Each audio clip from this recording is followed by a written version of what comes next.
Chapter 8. Occultism.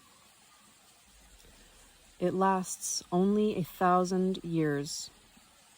During the age of occultism, mankind is plunged into a world of unreality. Mankind begins to direct its tremendous store of diverse energies toward made-up images and abstract worlds existing beyond the boundaries of real life. The real world, with its diversity, receives less and less of the life-creating warmth of man. It maintains its existence only at the expense of past accumulation and its original charge from the divine. Mankind ceases to fulfill its main purpose. It becomes dangerous for the universe, and planetary-scale disasters take place. Today, all mankind still lives in the world of the occult. But that age ended in the year 2000. Of course, in reality, the name 2000 is a misnomer. M-I-S-N-O-M-E-R. You know yourself that only recently the traditional year count was radically changed. The latest temporal borderline represented the 1,000,000th anniversary of civilization on the Earth. And as always, a global disaster was slated to happen. More specifically, mankind was supposed to launch a new attempt toward populating the universe through its own perfection. But no disaster occurred during any year of the occult age. It took only 3 of the Vedic people who were not asleep to partially remove the soporific occult spells from people today. Remember how the hearts of those reading your books began to flutter and recall their love for the earth? They are still asleep, but the power of God's Vedic culture is coming back to them, and God is gaining new hope. While still not fully awake, they, through their love, averted a disaster. Now it will not happen on our planet.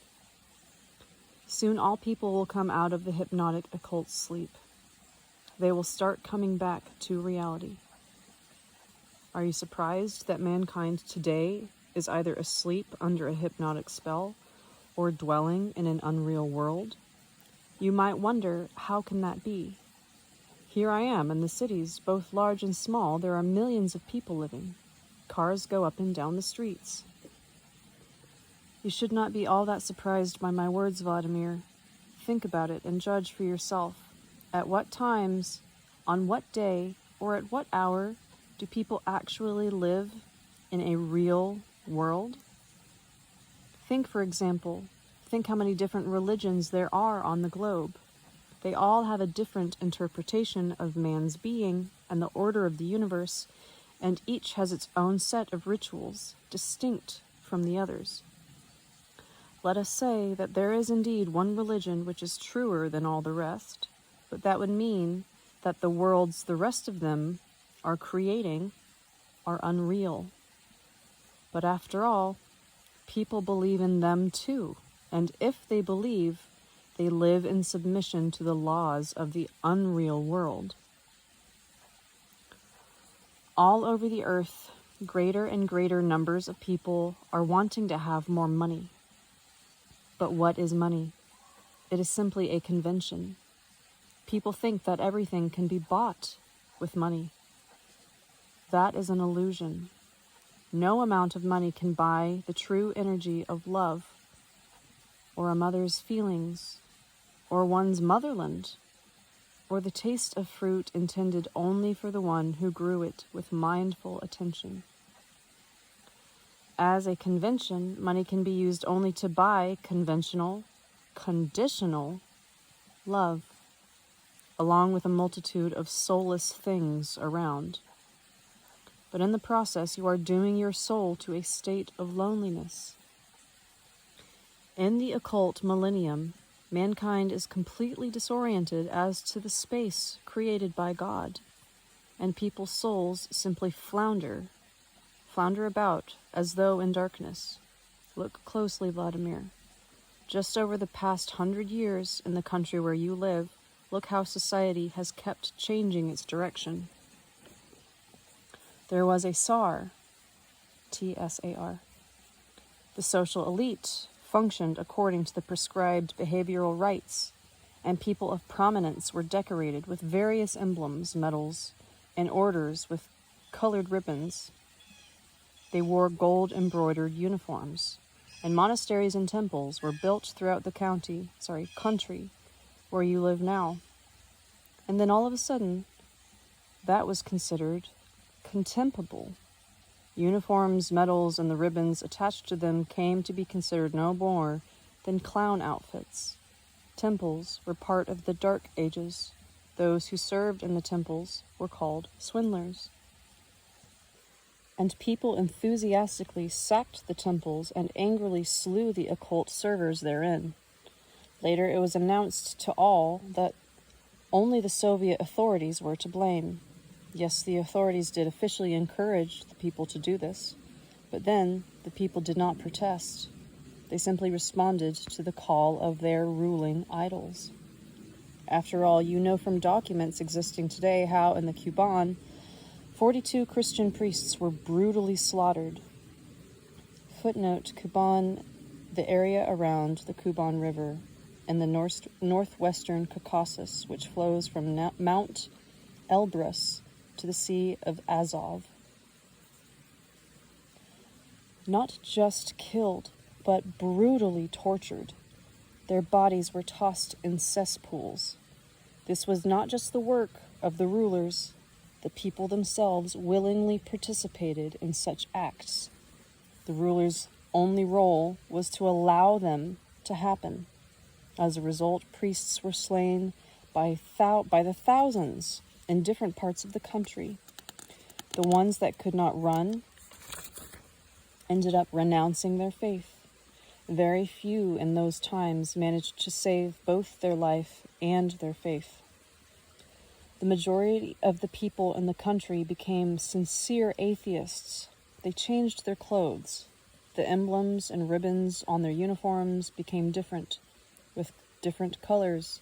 Many analysts and historians have written books about the Soviet years, but in the future, Lenin and Stalin will be remembered for just one thing.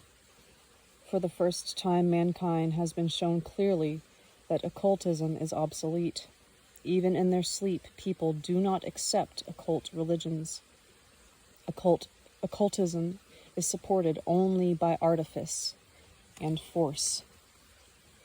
But you see, it was not their faith in God that was destroyed. It was only the occultism that had infested their faith that was brought down. Over the past millennium in Russia alone, a startling change of philosophy has managed to occur among the people as a whole. Religion became significantly denigrated, and people's faith was transferred to communism, though that too is a faith. Quite recently, you saw yourself how once again the people in the country where you live sharply changed their direction. The path everybody in the country had been enthusiastically following was declared to be the wrong one, and priorities changed once more. Did the people choose a new way? No way. The path is not at all clear to the people. In the unreal world of the occult, the people do not choose their own path. Someone always points it out. But who? The high priest, who still today rules the world. How does he rule the people of the modern world? And why can nobody ever overthrow him? Where is he located? Take a look. I can show him to you. The priest who still rules the world today. Now you see an elderly man. Do not be surprised at his modest appearance. In terms of clothing and behavior, he is indistinguishable from most other people, and as you can see, he is surrounded by ordinary things. His house is not that big. His staff comprises of just 2 servants. He has a family, a wife and 2 sons. But even his family do not know who he actually is. And yet he does have one outward distinguishing feature. If you observe him closely, you can see that he spends the whole day in isolation. And on his face, you can see the depth of his meditation. Whenever he eats or talks with his wife, although their conversations are rather rare, his eyes look as though they are concealed behind a foggy film. And even when he watches television, his eyelids are slightly lowered. He never shows surprise, and he never laughs. In fact, he hardly watches any television at all. He merely pretends to watch, and during this time, he is deep in intensive thought.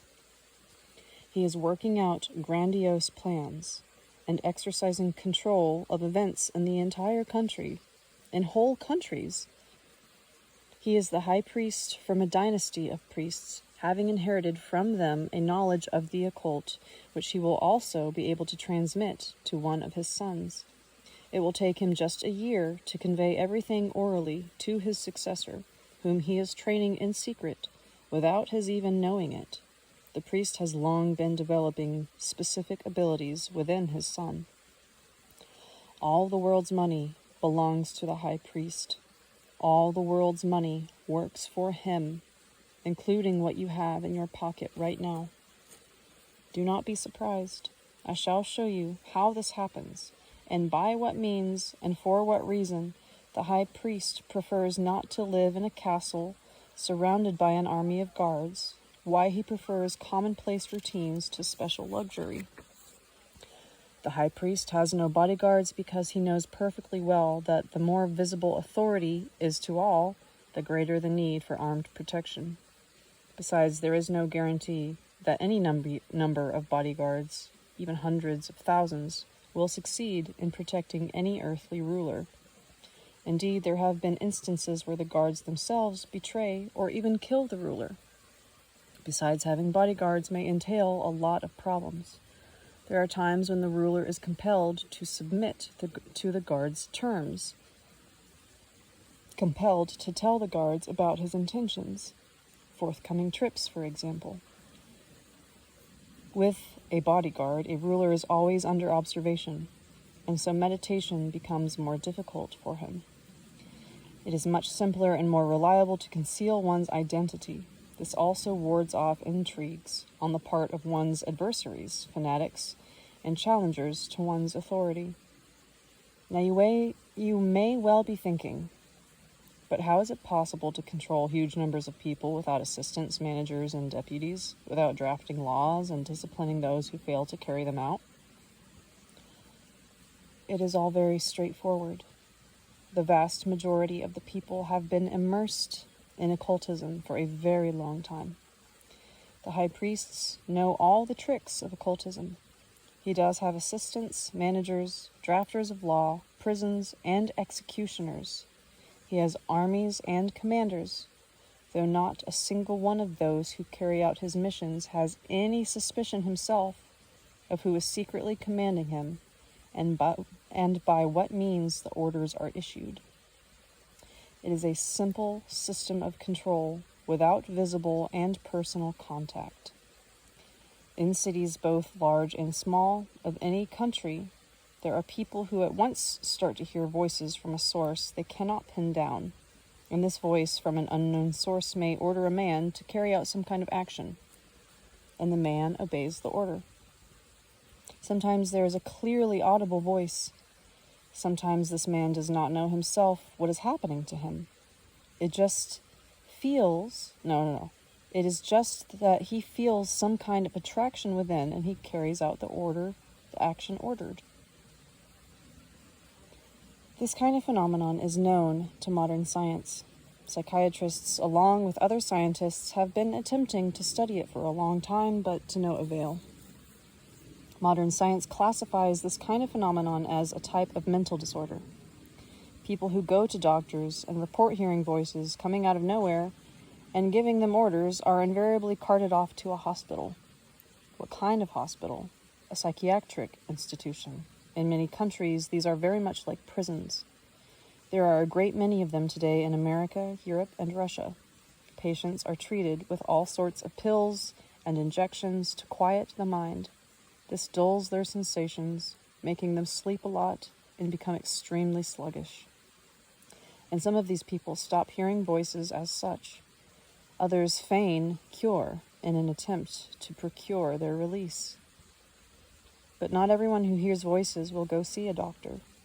Just imagine now that someone submitting to a voice command is in charge of an atomic missile, or in command of an army, or assigned to guard a container of deadly bacteria, and this voice then gives him a bizarre order.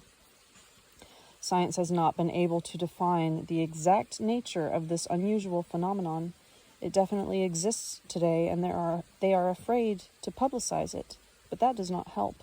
In the meantime, they should have been focusing their attention on something more basic. If there is a signal receiver, then there must somewhere be a signal transmitter as well. The high priest and his assistants know how to transmit voice commands. They also know what kind of man each of their many religions is capable of shaping. The priests are the originators of these religions, of occultism itself. They need it in order to control people. The fanatic who believes the unreal world is like a biorobot, predisposed to hear the voice commands and to carry out any order unquestioningly. The high priest and his assistants know how to set people at odds with each other and start wars among people of different faiths. Wars may have different specific causes, but in any war, the basic weaponry has consisted of discrepancies in people's beliefs. All technology and all artificial information channels are similarly controlled by the priests through people. And for this, they do not have to control every television broadcast themselves, or look over every reporter's shoulder as he writes. They only need to create a general condition whereby all media are out to make money. Television advertising, for example, has become more and more sophisticated, intrusive, and aggressive. Any psychologist will tell you that it is nothing less than aggressive mental suggestion aimed at individual viewers, often not to their benefit, but to their harm. People are shamelessly told that commercial advertising cannot be helped. That is what pays for the programs people watch. But then every TV viewer pays for all these adverts by purchasing products at the suggestion of the advertisers. Advertising costs are included in the retail price of the product. What can be more sorry than a situation like that? And money acts as a huge and powerful lever for the priest's influence. I told you that even the money you have in your pocket right now serves the high priest. Here is how it all happens. A simple pattern may be observed in the convoluted banking system we have. Money withdrawn by someone from a bank increases the bank's capital. For example, let us say Russia, as a country, borrows on credit from an international bank. It is then obliged to pay back with considerable interest, much more than it originally borrowed. How is the difference made up? From the taxes you pay, or let us say, even when a pensioner buys a quarter kilo of bread, a tax is also included as a percentage of the price, and that percentage, or at least a part of it, goes to the international bank. Thus capital flourishes, but whose? The high priest's. Without even touching the capital himself, he is able to direct the flow of money into wars, occult activities, or the production of deadly medicines. His goal is simple. Pride dominates in him, and it constantly aspires to create its own world, distinct from the world God made, and hold it in subjection. And the priests partially succeed in achieving the objectives they desire. People's concerns about their everyday lives are a great help to them in this, and they themselves stir up concerns among the people to distract them. Note how when people are distracted by everyday concerns, they do not notice that less and less information is being provided them. There are stricter and stricter prohibitions on bringing up the one basic question. Is this the path to which all mankind is now aspiring, the right one? If they could only free themselves from distraction, many might be able to come to a conclusion for themselves. Seeing how every year diseases are on the rise, wars are not ceasing, and each day brings greater and greater disasters, the path we are on is doubtful to say the least. But oh, the distractions. They do not allow for any kind of contemplation. The priest, on the other hand, is engaged minute by minute in meditation, creating designs and having them carried out by the hands of millions of people. I spent a long time listening to Anastasia's emotional narrative. I refrained from interrupting her or asking her for clarification along the way. This time I stayed longer than usual in the taiga. As I was leaving, I realized I was suffering from information overload, and that it would be difficult for me to set everything down in a book. Besides, the things she said were so extraordinary, raising questions about religion and authority. In our religious denominations today, there are a great many fanatics, all kinds of them. They are ready to go after anybody who encroaches on their beliefs. What do I need these problems for?